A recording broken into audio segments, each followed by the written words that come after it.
What would you do if you were Superman? How would you guarantee food security for all? For decades, critics of the zero-sum mentality and scarcity model of neoliberalism in economics have argued that, in stark contrast with the neo-Malthusian idea that we will run out of food, these critics maintain that we actually suffer from an overproduction of the wrong foods and a maldistribution of the right foods. We are suffering in developed countries and underdeveloped countries alike from malnutrition.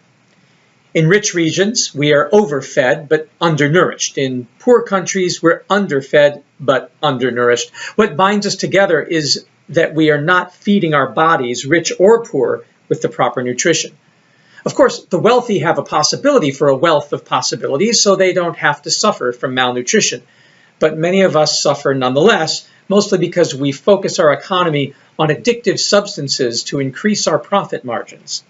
Diabetes, obesity, often combined today into the term and disorder diabesity, hypertension, cardiovascular disease, many cancers, even dementia, are called lifestyle diseases and are now being attributed to a peculiar kind of malnutrition, sometimes referred to as overnutrition, although I would debate that any nutrients are really involved.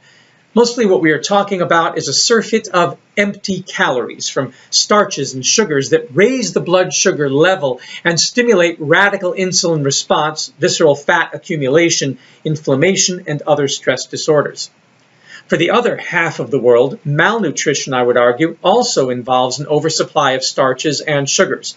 That is, the poor are also addicted to wheat, rice, corn, sugar, potatoes, and the products made from them.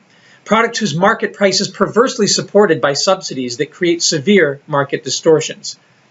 We've all heard, even here in the US, about food deserts, places in our inner city communities where the poor live on the McDonald's dollar menu and cheap bags of chips and other junk food, all because healthy, nutritious food is too expensive and bad eating is cheap. If you want a first-hand witness to the food desert phenomenon, and a real solution to it, check out the work of my heroic friend Ron Finley, the self-described ghetto gardener in South Los Angeles. He champions a movement to turn food deserts into cornucopias, but he's facing an uphill battle. All over the world, no matter where I go, I see the same eating habits. The global industrial agriculture machine is powerful and extends its distribution networks to every corner of the planet. As documented by the Jimmy Cagney movie 1, 2, 3, even back in the 1950s, made during the Cold War, Coca-Cola, for example, was making backdoor deals to get their caffeine-saturated sugared soft drink into Eastern Germany and into communist Russia.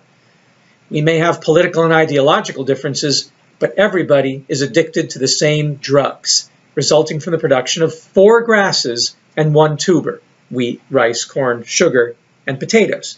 And almost everybody, even ISIS and Al-Qaeda, think things go better with Coke. As a Coca-Cola executive proudly exclaimed to me at the annual Coke conference in Puerto Vallarta when I was fresh out of college in 1987, "We now have a Coke machine on top of Machu Picchu. We'd like to hire you to go around the world and get Coke products to the remotest places, if you're interested. You spent a year in the jungles of Borneo and you speak Indonesian. I could see you bringing Coke to the deep jungle tribes." Yeah, good money, but I declined the generous offer to be a well-paid adventure explorer Coca-Cola drug dealer. So the critics of the Malthusian paradigm were both right and wrong. Food distribution is both the problem and the solution. Inadequate food distribution, when it comes to real food, is literally starving people. But increased food distribution when it comes to grains and junk food is also starving people. This is because non-nutritional cash crops aren't just empty calories providing zero nutrition. They're actually anti-nutrients. They rob the body of nutrients. The more you eat of them, the more you increase the risk of starvation.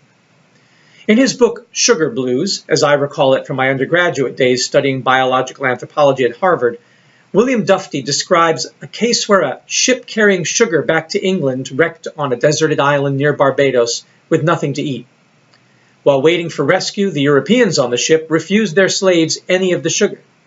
When rescue eventually came many weeks later, the slaves were the only survivors, emaciated and weak, but they lived while their sugar-gorging masters wasted away from nutritional disorders. Dufty points out that living on sugar is sort of like running an engine without oil, only worse. Plenty of energy, but no enzymes or catalysts or lubricants. Without vitamins and minerals to regulate and smooth its operation, the engine seizes. The last thing you want to do is run an engine dry. Another anecdote is told of American pioneers who were snowed in with their dogs one brutal winter for months, but had a supply of potatoes in the cellar to help them get through the winter. When the thaw came and they were dug out, all the people were dead, but the dogs were alive. The reason given? The people had eaten the potato starch, but had thrown the potato skins to the dogs.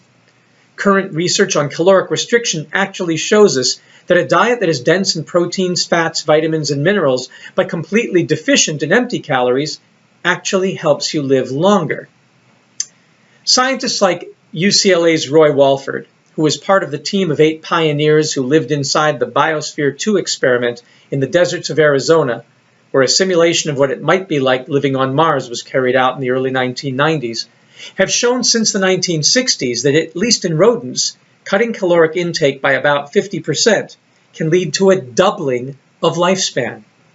Walford extended the research to human beings, and the results showed dramatic improvements in blood pressure, blood sugar, and cholesterol, particularly, quote, when the diet was started at a young age.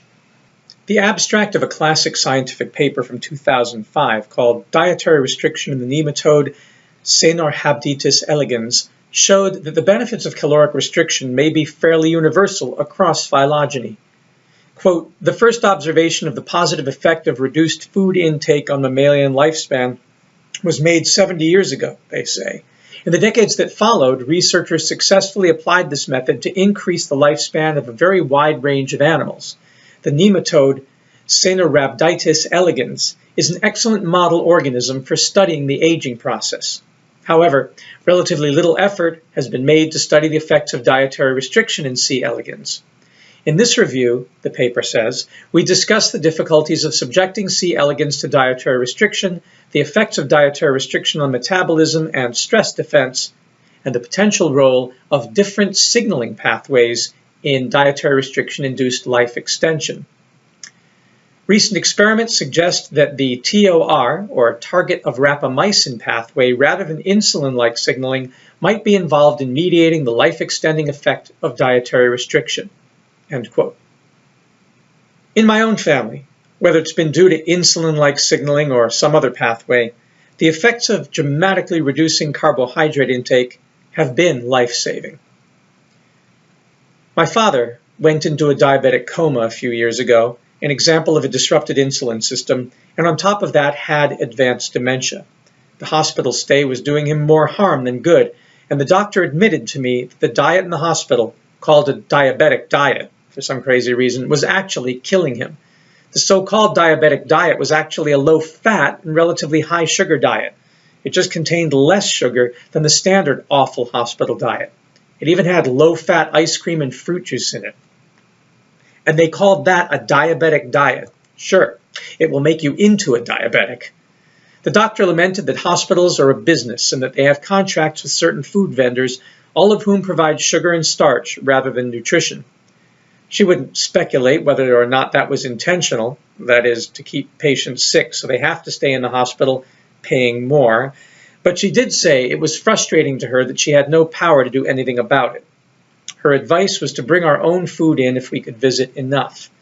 Eventually, we got my father out of the hospital and into a nursing home, but the food there was no better. Fortunately, the Indian doctor in residence was sympathetic to our plight. He agreed that caloric-rich diets were the leading factor for illnesses in America and actually around the world, contributing in a big way to inflammation that exacerbates other illnesses. He said he would try to see that my father didn't get the bad food the nursing home provided if we would bring in our own for him, but he said the best thing that we could do would be to get Dad out of the nursing home.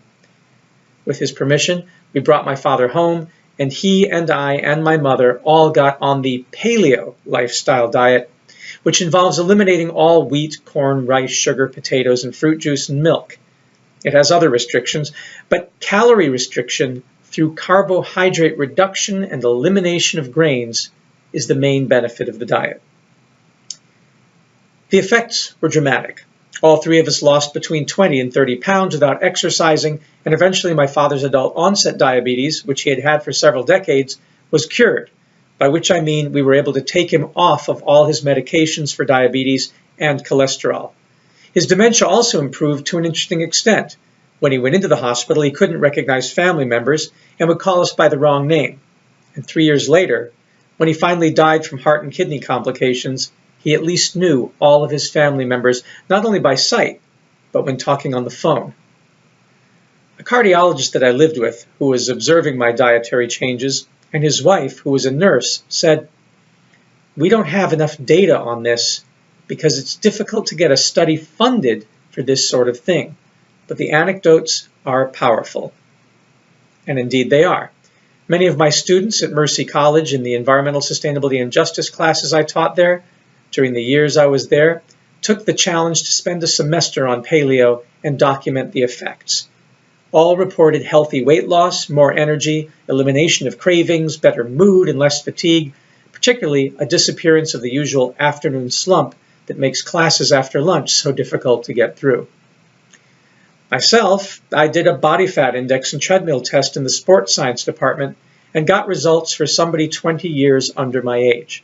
Sure, it's anecdotal for now, but empirical research can be done, and you can do it on yourself. This is a definite DIY situation, probably one of the simplest because you control what goes in your mouth. And you can discover for yourself that eating less actually feels better and is better.